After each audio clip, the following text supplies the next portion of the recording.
वर्णिवेश रमणीय दर्शनम मंदहासरुचिराननाम्बुजं पूजितं सुरु नरोत्तमैर्मुदा धर्मनंदनमहं विचिन्तये। असतो मा षड्गमय तमसो मा ज्योतिर्गमय मृत्युर्मा अमृतं गमय। ओम शांति शांति शांति। આજની જ્ઞાન સભાની અંદર પધારનારા બધા જ ભગવદ ભક્તોને વેદાંતાચાર્ય પુરાણ ઇતિહાસ આચાર્ય અમે ફિલોસોફી શાસ્ત્રી રાકેશભાઈના હિતપૂર્વક જય સ્વામિનારાયણ। ભક્તો, ગયા વખતની જ્ઞાન સભાની અંદર આપણે બધા ધર્મકુલના મહિમા વિશે વાત કરતા હતા। ગંગાપુત્ર ભીષ્મ શાંતિ પર્વની અંદર યુધિષ્ઠિર મહારાજને પોતે કહે છે કે જીવાત્માઓના મુખ્ય ત્રણ ગુરુઓ છે, એક માતા, બીજા પિતા અને ત્રીજા જ્ઞાન આપનારા અર્થાત કે દીક્ષા આપનારા ગુરુ। એમાં ગુરુ ભાવે જો માતાની સેવા તમે કરો અને ગુરુ ભાવે તમે પિતૃની સેવા કરો અર્થાત કે પિતાની સેવા કરો તો જીવાત્માને અહીં ધરાતલની ઉપર જ સ્વર્ગના જેવું સુખ જે છે એ પ્રાપ્ત થાય છે। પરંતુ મંત્રદાતા ગુરુ, જ્ઞાન આપનાર ગુરુ જે છે, તમે જો એની સેવા ભગવત બુદ્ધિથી તમે કરો તો ગંગાપુત્ર ભીષ્મ કહે છે કે એવો એ જીવાત્મા જે છે એ અંતકાળે એ ભગવાનના ધામની અંદર જાય છે કે જે ધામની અંદર ગયેલો વ્યક્તિ આ સંસારની અંદર પુનઃ આવતો નથી, અર્થાત કે એનું કલ્યાણ થઈ જાય છે। અનાવૃત્તિ શબ્દાત વેદાંત સૂત્રની અંદર પણ આ વાત કહેલી છે।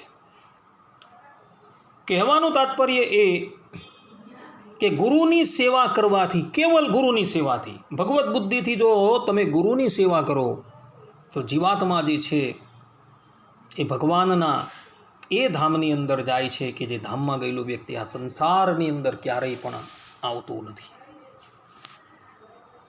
હરિલીલા સુધાકર નામનો ગ્રંથ જે છે એ કૃષ્ણાનંદ વર્ણીએ લખેલો છે।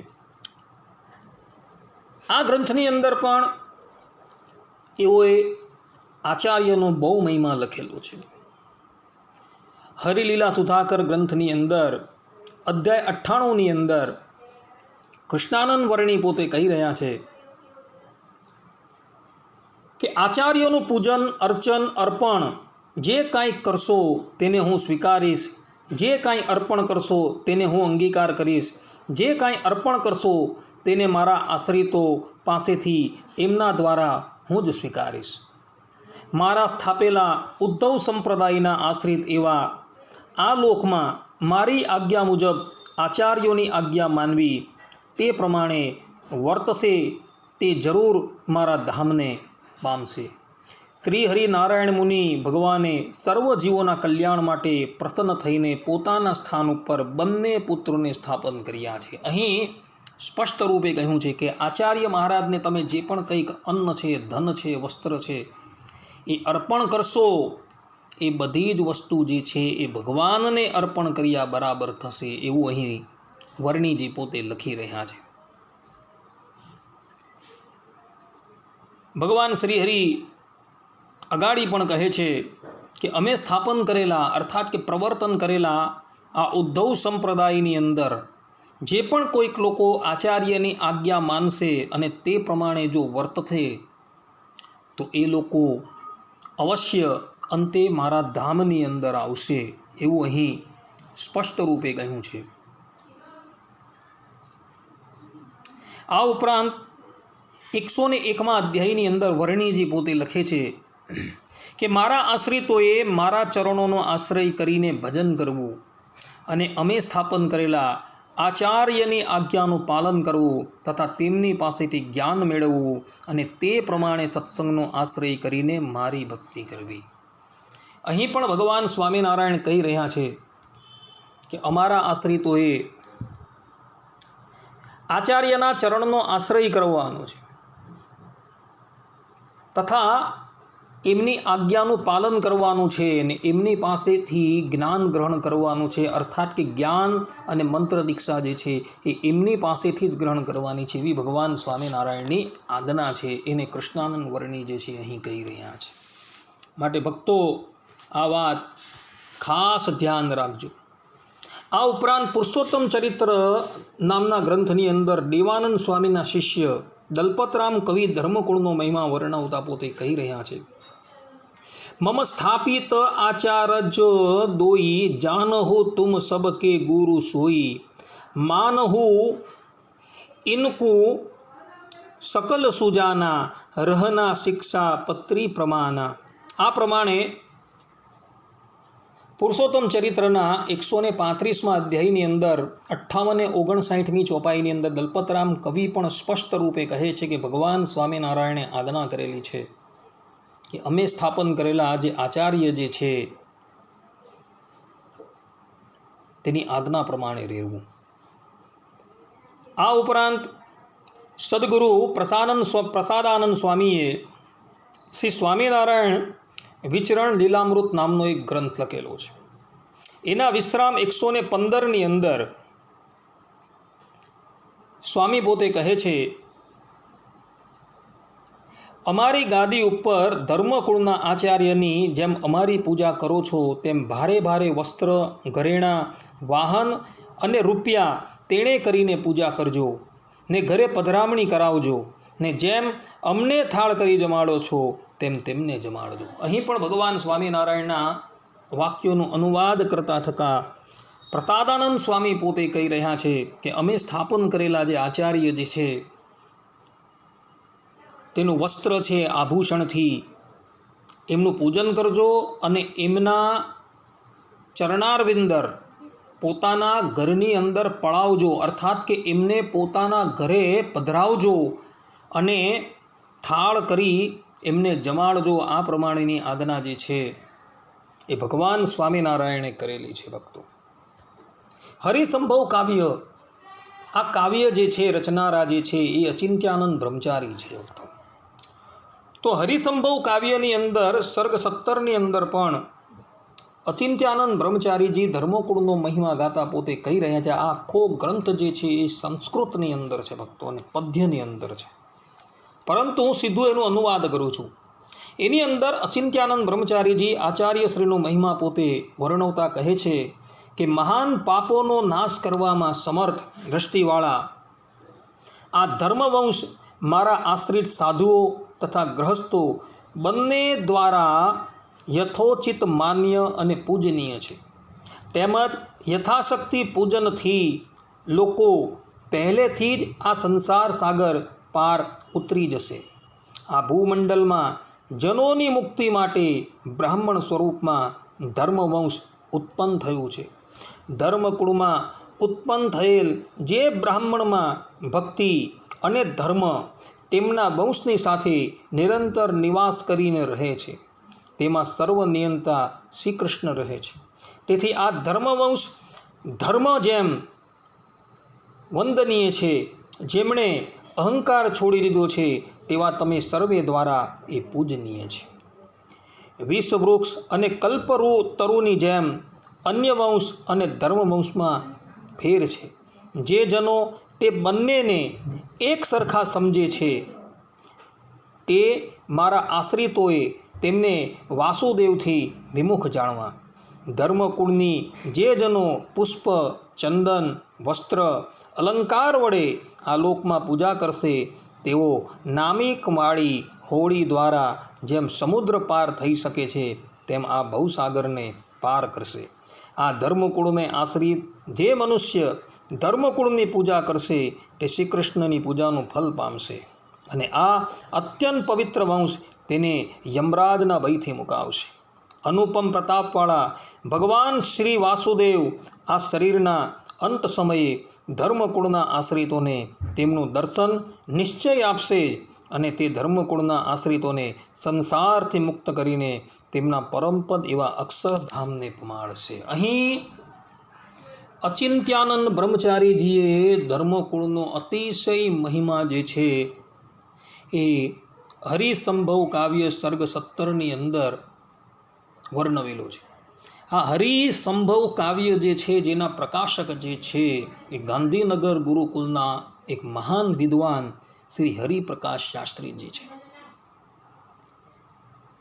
આ ગ્રંથની અંદર પણ ધર્મકુલનો અતિશય મહિમા જે છે એ વર્ણવવામાં આવેલો છે અને સ્પષ્ટ રૂપે કહ્યું છે કે જે લોકો ધર્મકુળને આશ્રિત થશે, એમની પાસેથી મંત્ર દીક્ષા ગ્રહણ કરશે, તેને જ અંતકાળે શ્રી કૃષ્ણ ભગવાન જે છે એ પ્રગટ થઈને પોતાના ધામની અંદર લઈ જશે. અને આ જ વાત સત્સંગી જીવનની અંદર ચતુર્થ પ્રકરણના 40મા અધ્યાયના 39મા શ્લોકમાં તથા હરિચરિત્રમ નામના ગ્રંથની અંદર ચતુર્થ પરિચ્છેદની અંદર પણ લખેલી છે ભક્તો.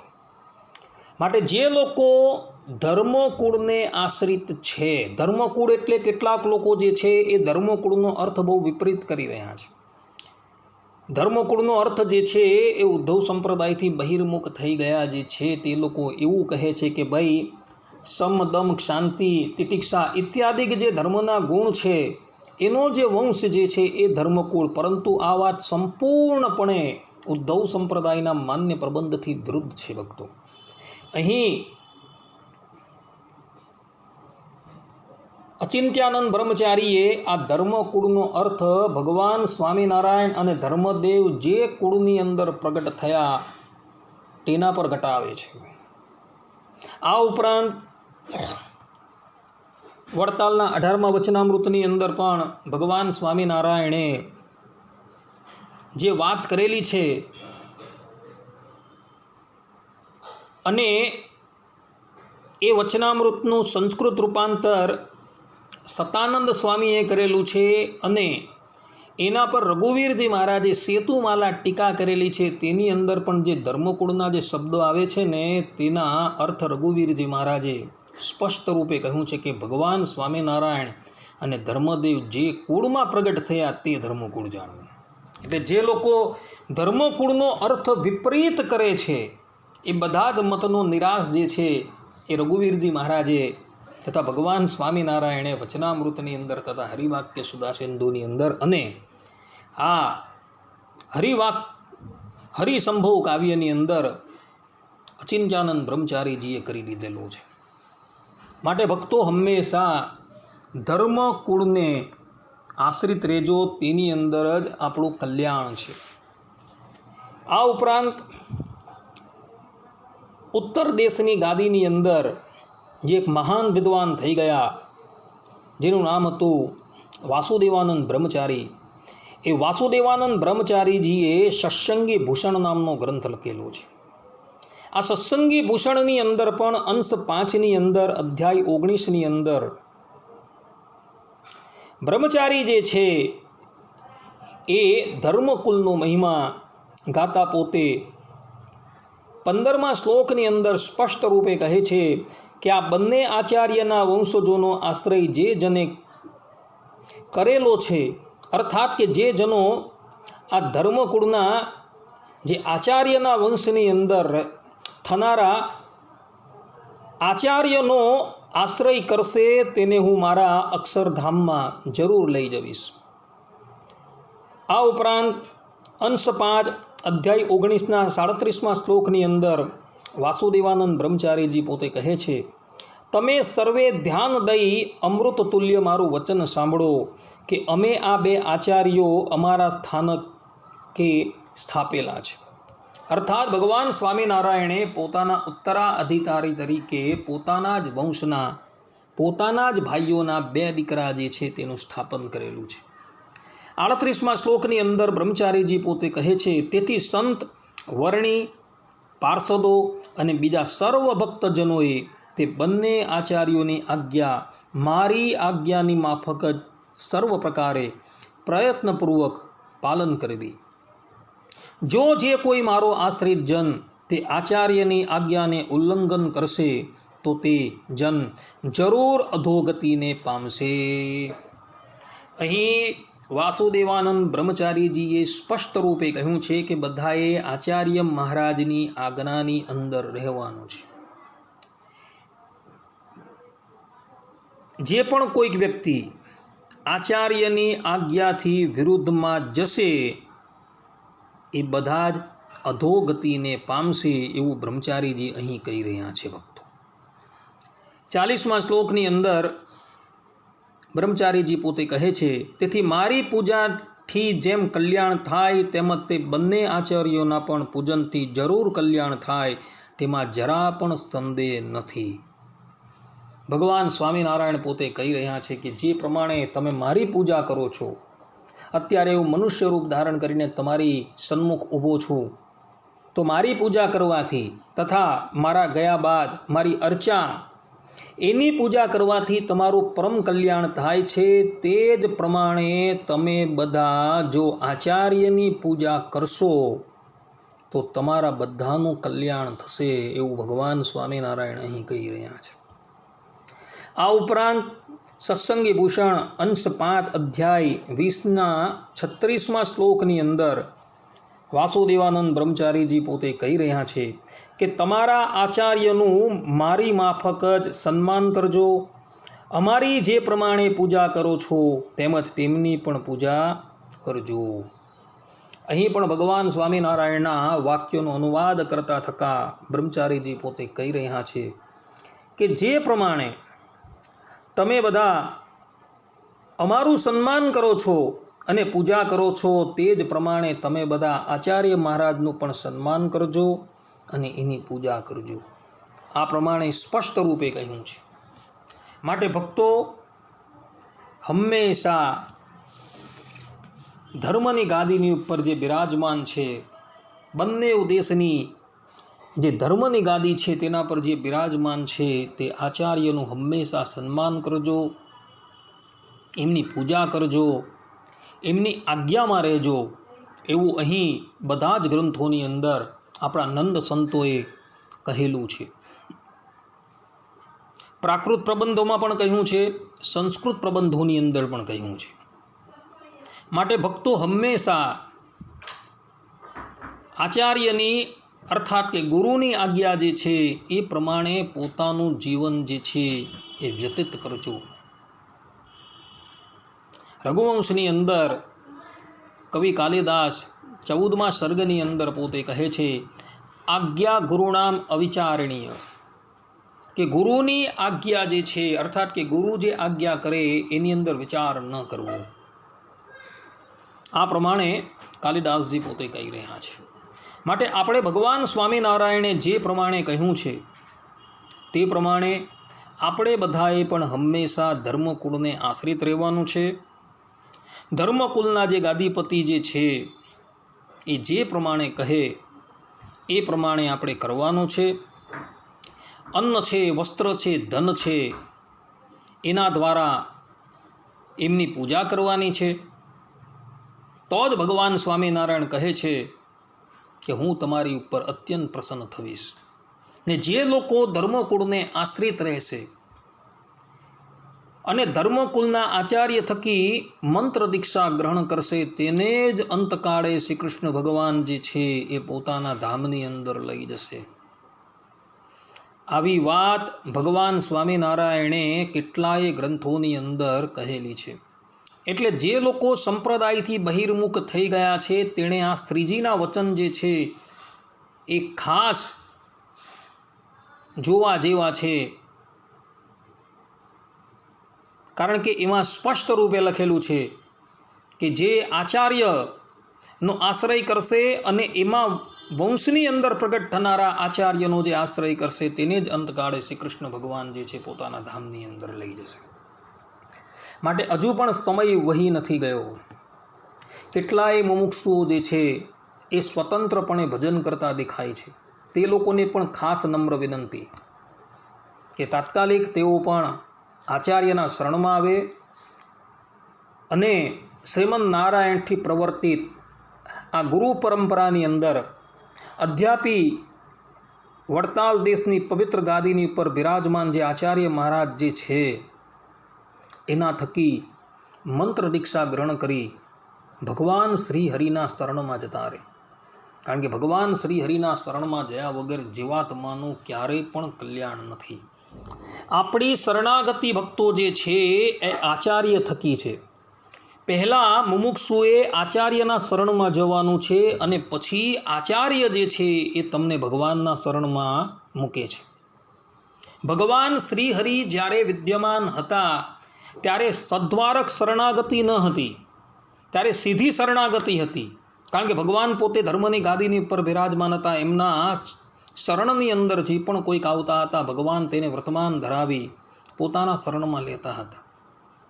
પરંતુ ભગવાન શ્રી હરિ સ્વધામ પધાર્યા બાદ આ ભગવાનની શરણાગતિ જે છે એ સદ્વારક થઈ ગઈ છે કે પ્રથમ તમારે આચાર્યના શરણની અંદર જવાનું છે અને પછી આચાર્ય જે છે એ તમને પંચ સંસ્કારોથી યુક્ત કરે.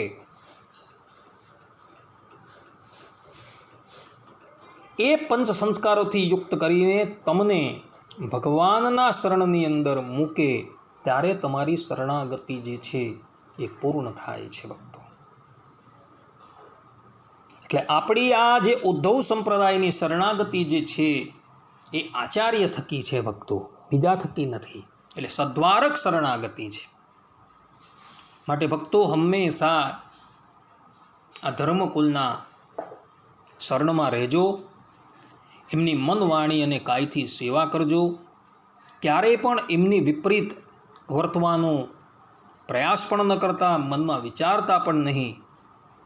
અને હૃદયમાં એમને વિશે જેટલો ભગવાન શ્રી હરિ વિશે તમને આદર છે એટલો જ આદર એમને વિશે રાખજો, તો તમારું પરમ કલ્યાણ થશે ભક્તો. આટલું કહીને હું મારી વાણીને વિરામ આપું છું. અહીં ધર્મકુલના મહિમાના પ્રવચનો જે છે એ બધા સંપૂર્ણ થાય છે. લાગલગાટ 20 ભાગની અંદર આ પ્રવચનો કરવામાં આવેલા છે. આ બધા જ પ્રવચનો જે છે એ મારી સાઈડ ઉપર પણ તમને જોવા મળશે, તો ત્યાંથી તમે એને ગ્રહણ કરજો. હવે પછીના પ્રવચનની અંદર આપણે બધા ભગવાનનો ભક્ત જે છે એ ભગવાનની ભક્તિની અંદર જે 32 પ્રકારના અપરાધ કરે છે એ બધા જ અપરાધો સત્સંગી જીવનની અંદર સાંડિલ્ય સૂત્ર ભાષ્યની અંદર, હરિલીલામૃતમની અંદર તથા વરાહ પુરાણની અંદર અને પદ્મ પુરાણની અંદર વર્ણવેલા છે. એ બધા જ અપરાધોને એક પછી એક આપણે સૂક્ષ્મતાથી અવલોકન કરશું અને એ બધા જ અપરાધો જે છે એ અપરાધોને વિચારશું. તો એ પ્રવચન જે છે એ પણ બધા અવશ્ય સાંભળશો, જેથી કરીને તમને બધાને ભગવાનની ભક્તિની અંદર કોઈ પણ જાતનું વિઘ્ન ન આવે. અસ્તુ. જય સ્વામિનારાયણ. શ્રીપતિમ શ્રીધરમ સર્વદેવીશ્વરમ ભક્તિધર્માત્મજમ વાસુદેવમ હરે માધવમ કેશવમ કારણમ શ્રી સ્વામિનારાયણમ નીલકંઠમ ભજે સહજાનંદ સ્વામી મહારાજની જય. બધા જ ભગવત ભક્તોને હેતપૂર્વક જય સ્વામિનારાયણ.